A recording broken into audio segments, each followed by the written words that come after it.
Okay, how you doing there, man? Hey, Frank, doing well, man. Good to see you. Good to see you too.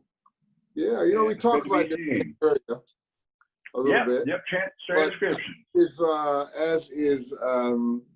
I'm going to throw a boomerang like I always do. At my advanced age, as my grandmother used to say, my mind does not always serve me well. And so there's so many things that used to be up here that kind of hide in corners. And I don't always get them all out when you were having a little pre-Zoom conference. One of the things I want to talk about is that if you go out there in cyberspace and look at all these sites that have all of these transcriptions published in PDF form, which they're out there for you. And if you find these guys that list, the 10 or 20 that they like, I think I shared one of those sites with you earlier. It is rare to find a trombone transcription listed among the top 10 or top 20 or top whatever. However, one of the first books that I came across by David Baker, Dr. David Baker, who was the architect for most of what we know as jazz education, and that results in him being the head of the jazz education program at Indiana University. I'm sure Lee knows a little bit about Indiana University. David Baker was there from the very beginning. And one of the first books that he published was a book called Jazz Styles and Analysis, Trombone. I don't imagine you've ever seen that book, Tyler. It's a little bit before me. I'd love to get my hands on it, man. Well, guess what? As usual, you're in luck. Because I just happen to have a version, not the version I grew up with, but another version, an earlier version of that publication on my hard drive in PDF form. Oh, wow. I discovered it on some trombone forum. Yeah, a forum somewhere, and someone had it and go, yeah, I got it, man, I'm gonna get it out there. And it pretty much, the way David did things, he traced the history of the trombone back to like Kid Ory. And he would use these, and he would publish the written transcription. We would also do an analysis of it, both harmonically, melodically, from a technical standpoint, etc. And it's just, how shall I say, it's the way transcription should be done from an academic standpoint. So anyone out there who is interested, starting with Tyler, you send me a note, however you can, through Clearwater Jazz Holiday or Bigger Hall, whatever. And I'll be happy to forward that document to you. It's one of those priceless pieces that I have, the same as Practice with the Experts, that I try to disseminate as freely as I possibly can. So at a point of departure, we're going to say that we already prepackaged written transcriptions are not what we're here about today. We're here about the do-it-yourself transcription today, the ones that are most beneficial to you in terms of your growth. Is that what we're doing today? 110%, Frank. Oh, I like this guy, Tyler Wertman. He speaks directly to my heart. So we were talking this morning, and the first question came up, why transcribe? Yes. That's probably, we know why, but anybody out there who's going to do a transcription, that's probably the first question you need to ask. Why am I doing this? Am I doing this so I can play this transcription for my friends and impress them that I can play a Mount David transcription? That's pretty shallow. You would impress your friends and maybe a couple of little girls that are around, whatever. I don't know what your motivation is. Maybe you want to do the notes. Oh man, I got all these notes. Well, jazz was never meant to be written down, and most certainly was not written down in the early days. So if you got all the notes written down, that's probably missing most of the jazz. Point. Wow. Maybe you want to work on your ear. That would be a good thing. You need that. Yeah. Maybe you want to really learn the language, the inflections, the time, just the smell and taste of this music, the intrinsic things that cannot be written down. That would be a good one. Maybe you want to get some language for your own development of your own jazz explorations, which we call improvisation. Those are all some good reasons. But the first thing you need to know before you attempt to do any transcription is, why are you doing this? Would you agree? No, absolutely. And that's one of the biggest things is transcription, doesn't have to be 14 pages long. It could be one line, but we need intention behind the transcription. There needs to be a purpose. Are you transcribing for an assignment? Are you transcribing to learn a new sound to introduce to your playing? Or are you just doing it for research on your instrument or other instruments? These are all questions you need to ask before you go into the transcription project, essentially. It shouldn't be something that you're just learning licks or, like you're saying, trying to impress him or her. Instead, you should practice understanding, what are you trying to do with the music? And like you're saying, the theory behind it, the dynamics, the inflections, the things that you can't necessarily put down on paper and remember, and if you wouldn't have just listened and instilled that music with you. Yeah, it's funny.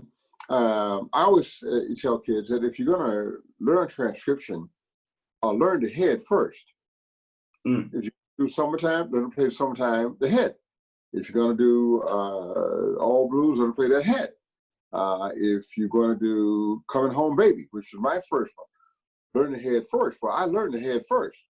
I learned that first. But when it came time to solo, I was a hot mess. Okay. So I went back to the recording, and for my own protection from my bad playing, I figured I would learn Kay Winding's solo, since he was the guy that whose first version I heard, and I learned every note. Okay. The sound, the little glissandos, all of it. Man, I got it down. Took a whole lot of feeding that jukebox one at a time. I did all that. I never wrote it down, even to this day. But I had it in here, and I had it in here, and that's what's important. And I played it my whole life from the time I was like 15 years old. I never discovered in that chorus, when he got to the C minor, he was playing a D natural and an F. And it sounded so cool to me. And I never knew what it was. Later, I kind of went, oh my God, he's doing the 9 to the 11. Yeah. Well, guess what? It's nice to have the harmonic analysis. Sure. But it's a whole lot better to have the flavor and the right notes and the right spirit and the right time, which is what I had for decades before I had that harmonic analysis and what these notes mean to the harmony, etc. You know what I mean? Sure. Sure. Yeah. And so you brought up a good point. You started from the head, or you're recommending learning the head before we dive into a solo. Right. Now, that's ingenious, because instead of starting with a very complicated portion of the song, we need to understand what the melody is doing and try to transcribe this melody, and then we get to the solo. So we're sort of working our way up to the transcription in itself by learning the tune, how the harmonic form functions, different chords that are in it. So when we then learn the solo, we know what that's on top of. We know what the chords are underneath, and we're sort of working, we're starting simple. right? And that's something you told me to start simple, Yeah, especially in a whole bunch of ways with transcription, right? yeah, How we work and what to work on. yes. Now, a beginning instrumentalist or musician might hear, like we talked about John Coltrane's Giant Steps and want to Whoa. jump into it Oh. immediately, right? Because it sounds great. You're like, oh man, what is he doing? Let me just try to learn, a phrase of that. But again, we need to start simple. Yeah, very, very simple. I started with K endings, simple blues with a chromatic turnaround, coming home, baby. Blues. So I started with. I started out with Wayne Henderson and what was the Jazz Crusaders. Yes. But started playing real jazz, they called themselves Crusaders. And most people know the Crusaders, but Right. not people know about the Jazz Crusaders, which is what they were when they started out with trombone, tenor sax, and flute. Not many people realize the great Hubert Laws was in that group, but that's another story. Yeah.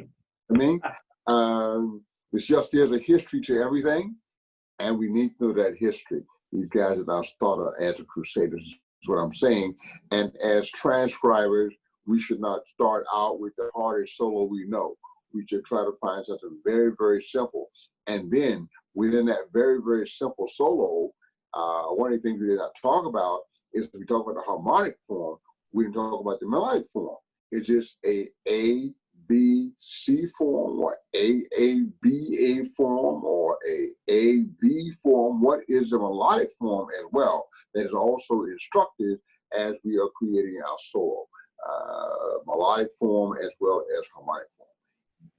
At any rate, getting into this business of soloing, sometimes in transcribing, sometimes rather than try to do a phrase, you might do a couple of measures. Just maybe this thing is a 4-measure phrase or an 8-measure phrase. Well, maybe you should do 1 measure or 2 measures. Mm-hmm. So you have a higher chance of success. The other thing people do, mistake people make, is they'll listen to it and say, yeah, I like that. I think I'll start transcribing. No, you have to listen over and over and over and over until the tune almost becomes a nightmare that haunts you, until you can sing it. Did I say sing it? Yeah. Until you can sing that solo. Actual pitch, sing that solo. Because you know what? If you can't sing it, you're not going to be able to play it. Playing it on your instrument has a whole lot more technical challenges than singing it. So listen, listen, listen, listen, listen, and then sing it, sing it, sing it until you can sing it exact pitch, exact time, inflection, everything, dynamics, all of it. And then you're ready to start note by note, phrase by phrase, finding it on your instrument. And so to add on to that, Frank, now we're talking, okay, so far we talked about things to do, things not to do, and things to try to avoid at all costs. Now, very important that we're thinking about all 3 of these concepts when we talk about transcription, because there is ear training involved in what we're saying here, no matter if it's a whole chorus, if it's 2 measures, if it's a phrase, if it's 1 measure. The ear training is something that is essential to this practice of transcription. Now, if we're doing it in Frank's method, he can transfer all of that knowledge over to when and if we decide to read solos.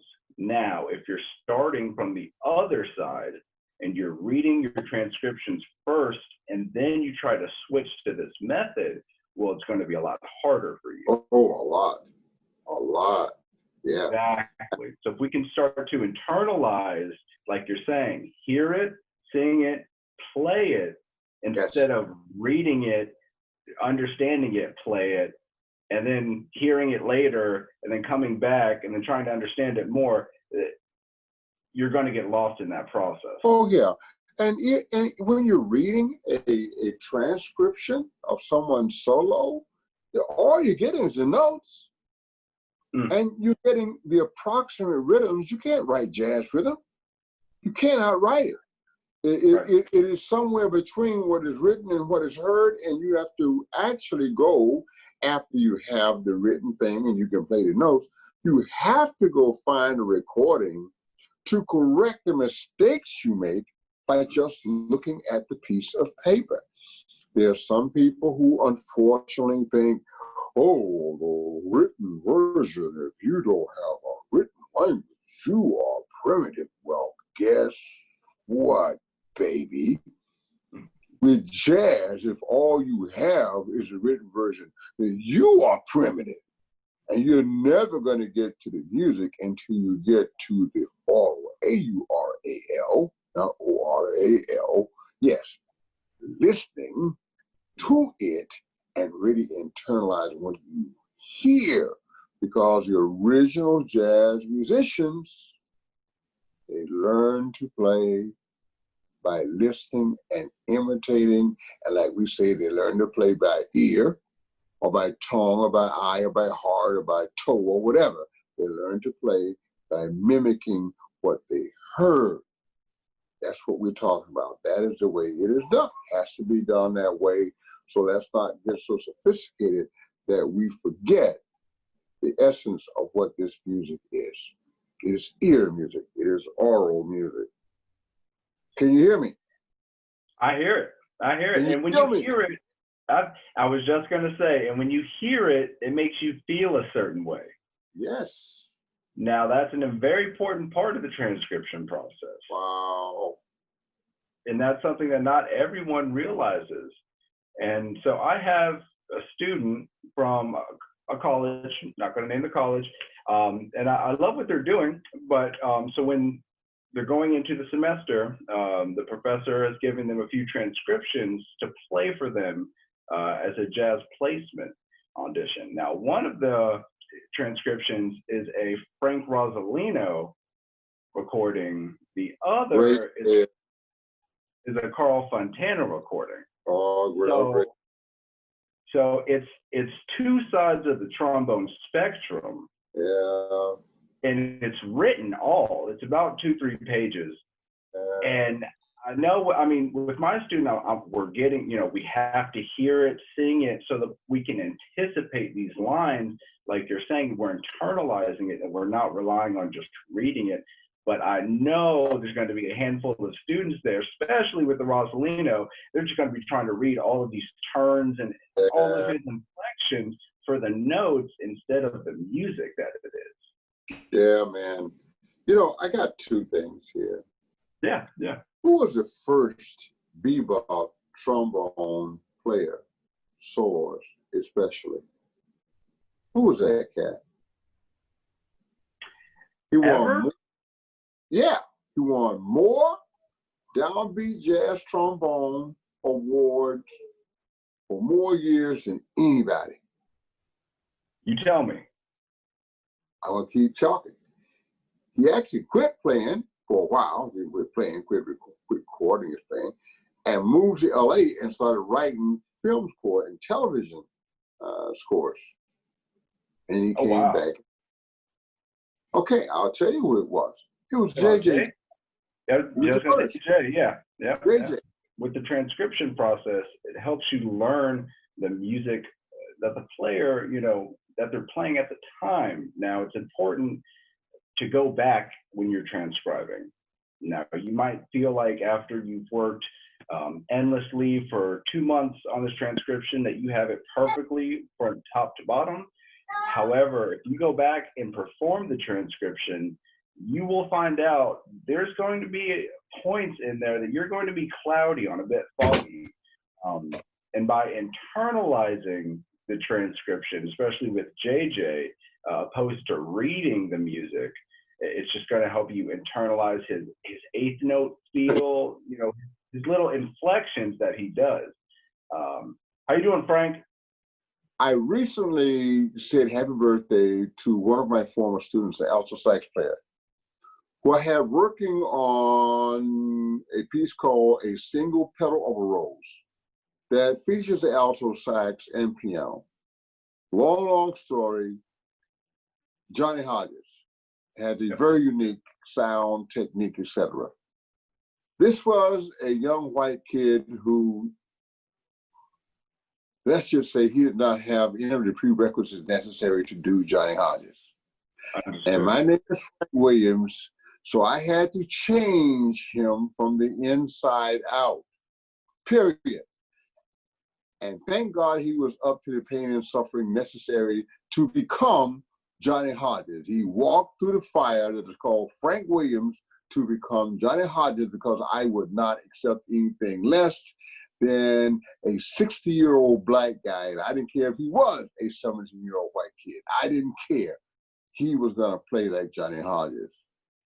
And as it turned out, as I said, happy birthday to him on Facebook, he wrote me back and told me all the great things I did to him and for him. And I was able to remind him of his solo at State Festival that transported me so much that I found myself crying on stage in public. This is the mean, hard Frank Williams.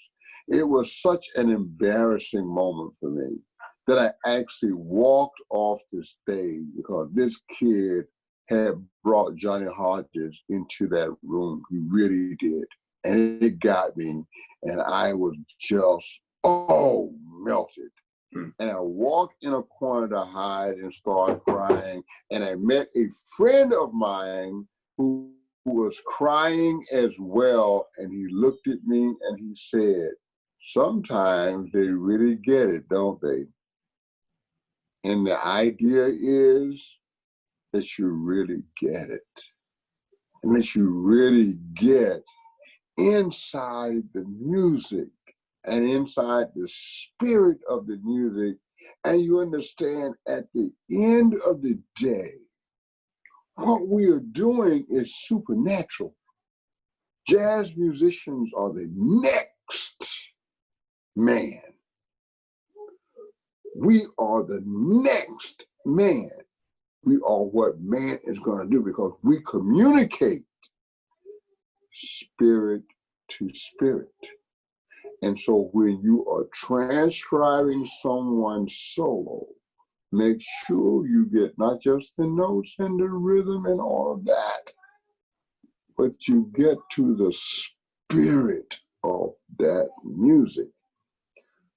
And that will inform your spirit so that when you are playing, you will touch the spirit of those who are listening to you, because that is the highest form of communication that we human beings are capable of. Non-verbal, spiritual communication, and that is what real jazz musicians do their entire lives. Sorry about this sermon I'm preaching, but this is the time to do it. That's and right. Everything working together for this moment. Thank you very much for allowing me to do that, Ty. I love it. And those of you who are listening. I have another point here, Frank, I'd like to ask. Go ahead. So, there's a whole bunch of different, stances on transcription, whether you should, learn it by ear, then write it down, whether or not you should write it down at all. Now, something else that gets mentioned here is actual transcription software. Yes. Such as, the amazing Slowdowner is one example. And there's tons of them out there. Now, how do you feel about using programs like this? Oh, absolutely. Yeah. It is any program that allows you to slow the music down and still maintain the integrity of the pitch relationships, that is worth its weight in gold. And musicians have been working on this for at least 50 years when we had tape recorders that would allow you to cut the sound in half. So everything was down the octave, but you still sounded like the trombone sounded like a tuba and the trumpet sounded like a trombone, but at least you had the right pitch and it was half as fast. So you had twice the chance of getting it right at some. That is very, very important stuff. In my jazz program, when I was a public school teacher, transcriptions were required, and as well as so many other things. And if you did not do those transcriptions, there was no way to pass my jazz class. It just wasn't. And these things were done in the public forum. You bring in your recording, you put it on, and then you will play with the recording for the entire class. So it was showtime at the Bogey Band Room, and we did these every 2 weeks. Okay. And I'm telling you, there were some great failures. Yeah. There were some really unbelievable successes. And the good thing is the kids will all listen to each other, compliment each other, judging each other, and learning from each other's strengths, weaknesses, successes, and failures. Not everyone can do that in a school situation. I wish we could. I found it very valuable for my situation. But Sure. you know, if you can share your transcriptions with friends who will keep you honest out there in cyberland, in Zoom world, that's a plus, okay? Yes. And now you said it. I'm a firm believer in one of the most important things you can do when learning a transcription is to actually put your instrument away and listen. You know, whether or not it's to somebody else, it's to the performer. You know, by listening, you learn, and you go through, not only what they're playing, but you're internalizing so much more. And again, there we go, back with that great word, internalize. Yes. We're not reading, we're not buying transcriptions. We're doing this in our own being, because in terms, we're going to understand language in a way that only we can understand it, or your own being. You can tell Jim to transcribe Miles Davis's "So What" solo on trumpet, and you can tell Jill to transcribe it, and what they might get out of that solo might be completely different. Yes. But that's the beauty of the transcription process. Yes. They'll come up with the same notes and Right. similar feelings, but how that solo speaks to their heart and to their soul, and how they transmit that to the people they will be performing for at some point is a different and a very unique thing, which is so very, very special, and so very, very intimate, which is one of the things that Steve and I were just discussing about the nature of jazz. It's a very intimate music. Sure. Very, very. Oh, yes. And we find that it lends itself more to the nightclub and the concert venue more than it does to the festival venue in some situations, in most situations. And that is one of the difficulties we have to work through in moving this music forward. Yeah. Right. And that's the study, that's the transcription process. And again, understanding why are we doing it? Why are we learning this language, this song? Yeah. It's very important. Like I said, for learning different sounds or for your own research at home. Okay. So one of the things we talked about is just pure ear training. Transcribing is ear training, but it helps if you do formal ear training. Right. Like learn what all of your diatonic intervals sound like just to make it scale. Do, re, mi, fa, sol, la, ti, do, you know what I mean?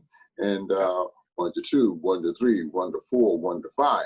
Find those songs that remind you of what those intervals are.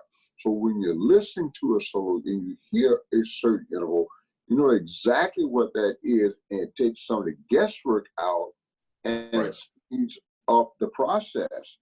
And once you are good with your diatonic intervals, both ascending and descending, then you start with your what I call your chromatic intervals.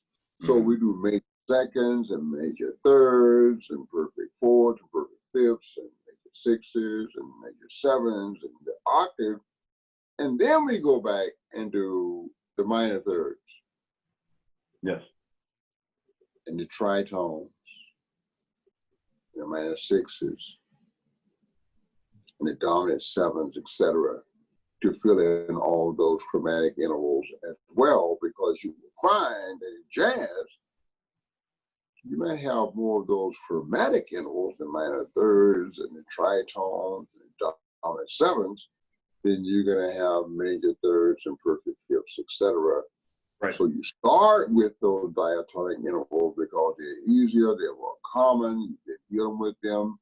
As long as you've been playing your instrument, you've been playing those major scales, but then go back and start working with those chromatic intervals, and once again, both ascending and descending. And this will help make the transcription process a little less cumbersome for you. And I recommend any formal ear training program you can find, or class, or what's that thing called? musictheory.org.